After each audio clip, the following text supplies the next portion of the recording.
Hello and welcome to the Superpower Dad team. I'm Peter. And I'm Rick. And as you can all see, we have a guest star down below. Well, it's below me anyway. We've got Pam from Pajama Life. We've jumped onto one of her recordings before, and she's joining us today. And the reason she's joining us is because she's chosen today's movie that we're looking at, which is Equilibrium. Oh, good for you. And how was it? So, Pam, why did you choose Equilibrium as the movie that you wanted us to watch?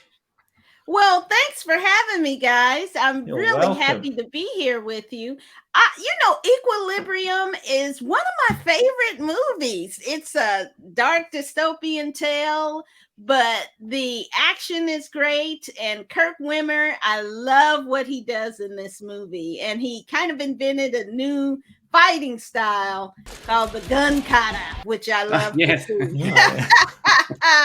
So definitely, I thought it was a really interesting, different story that I didn't think would ever spark anything currently, but might be some parallels with some of what's going on now. So yeah. So, Absolutely. When did you first see it? Did you see it when it first came out? I saw it about when it came out on video. When it first came out back then, it was still video. Yeah. And I still have the DVD of it. And it was an early Christian Bale movie. Taye Diggs was still really hot from his movies. And it's got a cast in Mortimer, I think. This is when she was really hot. So it is, everything just kind of works together. Which is a bit different for me because I did do a bit of research after watching it. And I think this might have been 2 or 3 years before Christian Bale did Batman Begins, and that was probably what really jump-started him. Because I think back when he did this, he was probably a relatively unknown sort of, like he might have done a few things here and there, but there wasn't a lot. Right. I must have completely missed this movie. I missed it. I'd never heard of it. It's kind of went under the radar for a lot. But it was also Kirk Wimmer did Salt with Angelina Jolie, and I do remember that. And Ultraviolet, which I really loved from him too. So I really kind of like his style. And I'm just wondering whether it got a cinema release in Australia. I never checked it out, but I just do not remember anything about it. But I think I probably just dismissed it at the time as like a Matrix ripoff or something. Like it just looked like, because when a movie's big, there's like a slew of releases of movies that are similar to that, and I probably just thought it was like that. But it was though. There were elements of Matrix in there with the gun, like the whole gunfight thing and like the fighting style, right? Yeah, the fighting styles. Yeah, but I do like dystopian tales. Like I do like seeing people's visions of the future, and I really quite like post-apocalypse type things as well. So like the subject matter was right up my alley. I really like seeing Sean Bean for his limited appearance. He's I love that video. I don't know if you've seen that video of how many times he's died in a movie. I reckon that I would have seen that scene of him dying on one of those videos. But I did. I like the idea of oppressors like controlling the people, and you have that small group of people that are going to fight back. So I enjoyed that. I didn't enjoy the action as much. I didn't really get. It didn't. I don't know if it's because I've seen lots of action type things since then, or I was comparing it to The Matrix. But I much more enjoyed sort of like the drama and just the story and how he was going to get out of that, like get out of the situation. But I don't know why. I just thought what do you call it? It's gun kata. And so he really invented this whole style. I mean, I don't think it would really work. No, I don't think it would work either. But so to me, that was probably, and I do like action stuff, but to me, that was probably the part that didn't. Especially when they introduced it at the start. Yeah, when they had it right at the start, when you didn't really know what was going on, and you're going, hang on, that's not real. Like, because Christian Bale did it in that very first scene when they've gone to, which I'll get back to in a sec. Were they called sense offenders? Right. The sense offenders. I did have a bit of a chuckle at that. So my take on it was I started watching this and I was not liking it at all because I just thought, oh, come on, this is. There was just something about it that was missing for me, and I'm also going, well, the way they've portrayed the world as they set up, it's like, okay, if no one's got any emotion, of course the world's going to be like this. Like, who would want this? And you sort of clearly, and maybe it was just my brain at the time, but I'm going, oh, hang on, you've clearly got this dictator running everything to how he wants it. Like, who wants to live in a society like that anyway? And all being told what to do, and you can't have emotions. Of course, it's going to be terrible. But maybe that was just my headspace. But as the movie went on, I actually really enjoyed it. By the end of it, like it turned me around. I thought there was some really good things in there. Are we going to do any spoilers in this? Oh, it does. It's an old movie. You can spoil. Like well, I'll say spoilers, but I think I guess the for me the good part. So there was kind of that. There's Christian Bale's backstory with his wife, which I thought was actually really compelling in the end, and the way that influenced him with the new female protagonist in there. And I did like the idea that he wasn't able to rescue her. I really thought that was a surprise to me. I kind of thought he was going to rush in at the last minute. Yeah. Instead of having to watch it happen, it wasn't a Hollywood. Really good. Yeah, it wasn't a Hollywood ending with saving that woman. Yeah. Yeah, and the very ending wasn't, as you saw the guy still walking, maybe to the incinerator, and they just, I was like, why y'all keep walking? Just beat these guys up and get out of there. But as the movie went on, I get more of the depth of the characters came out. I liked it more and more. Like, it just at the start, it was just kind of like, oh, this again, they're doing this, and what the hell is going on with this gun thing? Like, come on. That was the one thing. That was the one thing where so they did. Christian Bale did his gun kata and like shot the 50 people that were in the room that trying to defend their emotions or whatever, and then they put the lights back on, and there's not 1 ounce of blood in the room. But it was good that, like, even though like the action didn't really do it for me, it was good that they explained it later. They said it was this guy. Like, I did appreciate that afterwards. Oh, that's what he was doing. So it made more sense. So it wasn't just it didn't take you out as much. I think when the first bit where he does it took me out a little bit. But then when they're showing, I've come up with this, new martial arts. And people are trained to do it, and he was like the best of the best. That's why he could do it. I did predict that the main guy, the big brother type person, had died, and that they were just using footage.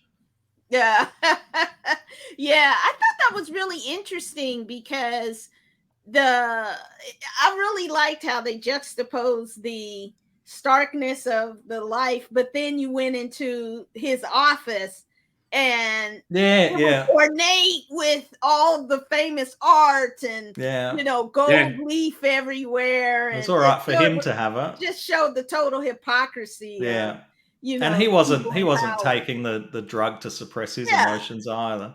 Yeah. And there was a nice little twist, like there was a twist at the end with Taye Diggs. It was like, he double crossed him, and then we thought that Christian Bale had won with that, but it was like a double cross or something. Yeah, I like those double triple crosses. Movies you see Taye Diggs as a villain too. Yeah, and it's nice. What else has he done? I can't think of. He was in that. He was in. Was he in Stella Got a Groove Back? And he's in an American show, All American, but he was in the original cast of Rent. Oh, okay. And so he's also, Broadway singer and star. But I thought he's been in a ton. He's a musician, isn't he? Is he a musician? Like I think he's a singer. Yeah, singer. But he doesn't sing very much anymore. But he was in The Best Man series and sequel.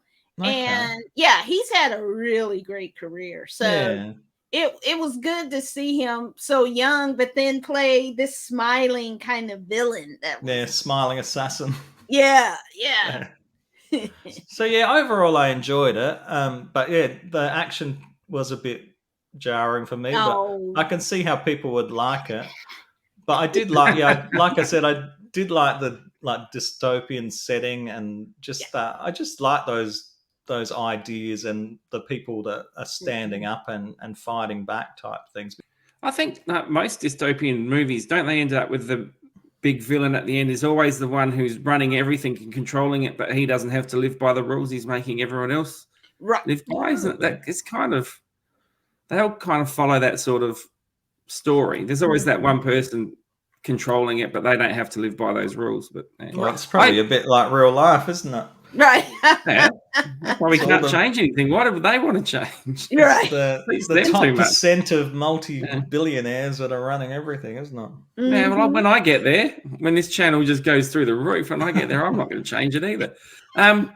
So I guess for me, like I said, I enjoyed the movie. I think it was just that setup of it that didn't quite work for me at the start. So, and that could just be anything. I was just going to be grumpy again while I was watching it. No change there. I get the sense you might be grumpy quite a bit. How dare you? How dare you? I only want to just waking up. I also like the kid, how he just seems so, full on for the cause and everything, but then it turned out that he wasn't on the drugs. No, he was on his mum's side, all the time. He's just pretending. I like that little twist as well. And he saved his dad because his dad's panicking about the tablets being behind the mirror. So that was all that sort of stuff I liked. Because I thought the kid was like, oh, this kid's going to dob it. I wouldn't want that as my kid. He'd be dobbing me in for everything. Yeah. But it turned out he was actually... So that's what I like. There was a bit of depth to the characters, really, and there was a few surprises and twists in it. So that, like I said, I ended up enjoying it. I'd probably recommend it. You just got to get through that first act, I reckon. Yes, I can see you. But in my head, I'm going, of course it's going to be a horrible world. You've taken emotion out. I just couldn't get past that in my head. I go, but they didn't think it. But they didn't think it was a horrible world. I know because they didn't have feelings. Think about today or back when it was out. There were being a lot of prescription drugs for mood, stabilizers. So lithium, they call it Librium here, but kind of like that kind of stuff is. Maybe I need some of those. Xanax. Yes, Xanax. Yeah. I don't take some happy pills now. Yeah. But like again, thanks for recommending it. I never would have even. I wouldn't have watched it. So, having watched it because of you doing this, I would recommend it. I'd say it's a decent enough movie. I wouldn't say my best movie of all the time. That still sits with Empire Strikes Back / Back to the Future.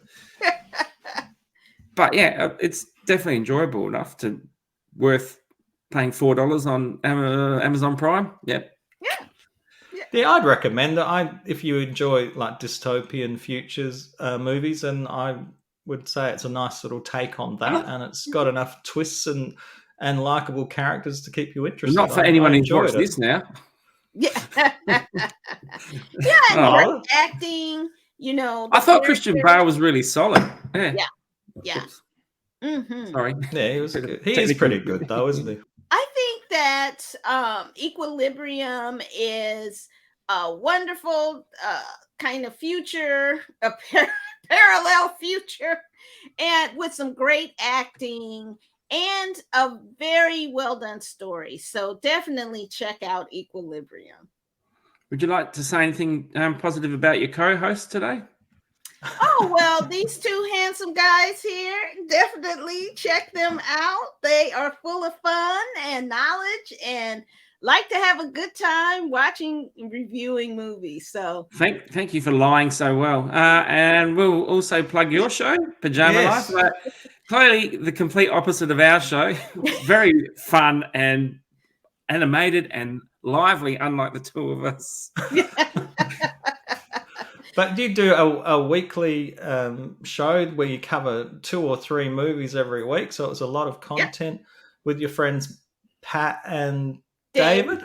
They're the guru of all things Star Wars and the professor of Marvel. So Pajama Life, we review. I started off looking at, I love books, turned into movies, and so I would review books into movies. And then my two friends came aboard, and so we do current movies, we do streaming, we do like all kind of different types of movies, and TV our guy shows. here turned us on to doing trailer reaction videos. So we started doing trailer reaction videos. So it's a little bit of everything, but mostly it's about a good time with good friends talking about the different movies and TV shows we love.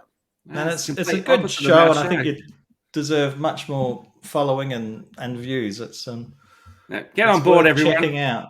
Yeah, PJama Life is on YouTube, Twitter, Instagram, TikTok. We're all over the place. So definitely check us out and check out our reviews. We take requests. If someone requests us to review something, we try to include that in what we're reviewing. That's how we came across the great RRR. Yeah. And that's good. I can hashtag RRR in the description now. That's good. Yeah. Thank you for watching the Superpower Dare team. If you enjoy our videos, please like them and please subscribe to our channel. And you can comment down below. We love a comment. And please ring that bell. Ring that bell.